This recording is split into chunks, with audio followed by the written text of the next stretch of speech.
दोस्तों आज हम कहानी जिन ज़ात की एपिसोड नंबर 43 स्टार्ट कर रहे हैं। गिड़गिड़ाहट की आवाज़ के साथ दरवाज़ा खुलने लगा और मेरा दिल उछलकर हलक में आ गया।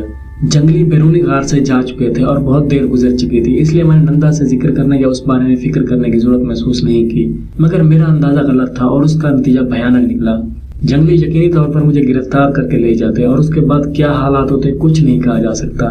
निंदा मौजूद होता तो शायद वो उन जंगलियों को संभाल सकता, मगर अब उसका चांस भी नहीं था। मैंने सारे रास्ते बंद पाकर अपने जेर जाम महफूज नागमणि निकालकर पलक झपकते मुंह में रखी और अगले लम्हे तस्वर करते मैं सांप के रूप में आ गया। मैं जानता था कि जंगली नाग की पूजा करते हैं, इसलिए मुझे नुकसान पहुंचाने का कोई सवाल नहीं था, मगर सांप का रूप इख्तियार करना एक अजीबोगरीब और नाकाबिल यकीन तजुर्बा था।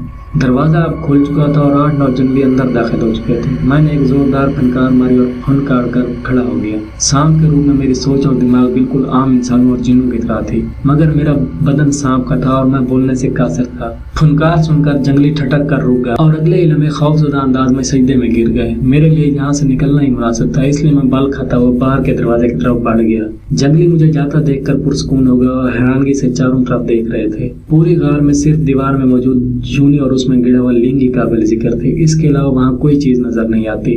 अगर निंदा लिंग को यूनी में पिछली बार की तरह पूरा दाखिल कर दिया तो शायद जंगलियों की नजर में ना आता, मगर उसने तजर्बाती तौर पर सिर्फ 1-2 इंच ही दाखिल किया था, जिसकी वजह से वो दीवार में एक मोटे कील की शक्ल में नजर आ रहा था। जंगली उसकी तरफ बढ़े और उनमें से एक शख्स पत्थर पर चढ़ गया। मैं अब दरवाजे के काफी नजदीक था। तमाम जंगली उस लिंग की तरफ मुतवज्जे थे। पत्थर पर चढ़ने वाले जंगली ने लिंग को थाम लिया था। किसी भी लम्हे वो उसे बाहर खींचता और नंदा का पूरा जिस्म वापस आ जाता, मगर लाजमी नहीं था जैसा सोचा जाए वैसा हो भी जाए। पत्थर पर मौजूद जंगली लिंग थामे शायद समझने की कोशिश कर रहा था कि उसका यहाँ गाड़े जाने का मकसद क्या था, या शायद कुछ और, मगर उसे चंद लम्हे लग गए। पत्थर से नीचे मौजूद एक और जंगली ने जल्दबाजी में उस पत्थर पर चढ़ने की कोशिश की।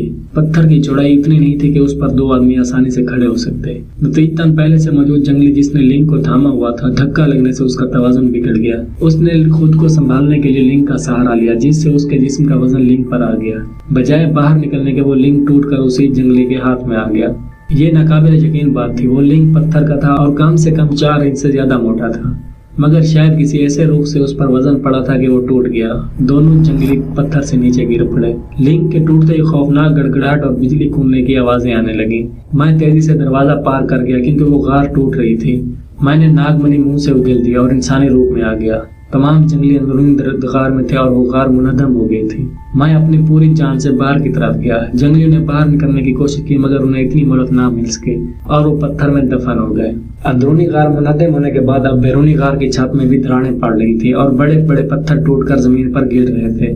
मैं गार से बाहर निकल गया और भागता हुआ उससे दूर हट गया। चंद लम्हों में उस गार की जगह पत्थर का ढेर रह गया था और वो गार मुकम्मल तौर पर तबाह हो चुकी थी।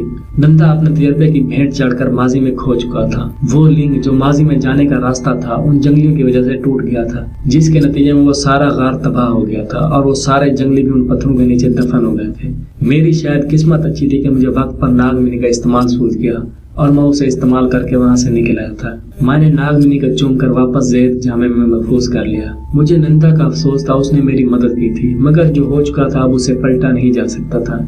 मैंने बोझल कदमों से वापसी का रुख इख्तियार किया। अगले कई दिन मुझे जंगल में भटकते गुजर गए। कई बार मैं रास्ता भूला, कई जानवरों से नबुर्द आजमा हुआ, मगर आखिरकार जंगल से बाहर निकल आया। ये वो जगह नहीं थी जहाँ से मैं जंगल में दाखिल हुआ था, मगर मेरे लिए यही अहम था कि मैं जंगल के दूध से बह रहा हूँ ताकि मेरी शक्तियाँ वापस आ सकें। जंगल से बाहर आते ही मुझे महसूस हुआ जैसे मैंने नया जन्म लिया हो। मैंने गहरी सांस ली और खुद को नदीदा करके हवा में प्रवास करने लगा।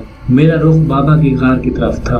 दोस्तों इस कहानी की ये एपिसोड यहाँ पे पास कर रहे हैं। एपिसोड नंबर 44 के लिए आप हमारे चैनल को सब्सक्राइब करें और साथ में बेल आइकन भी दबाएं। मिलते हैं अगली वीडियो में। धन्यवाद।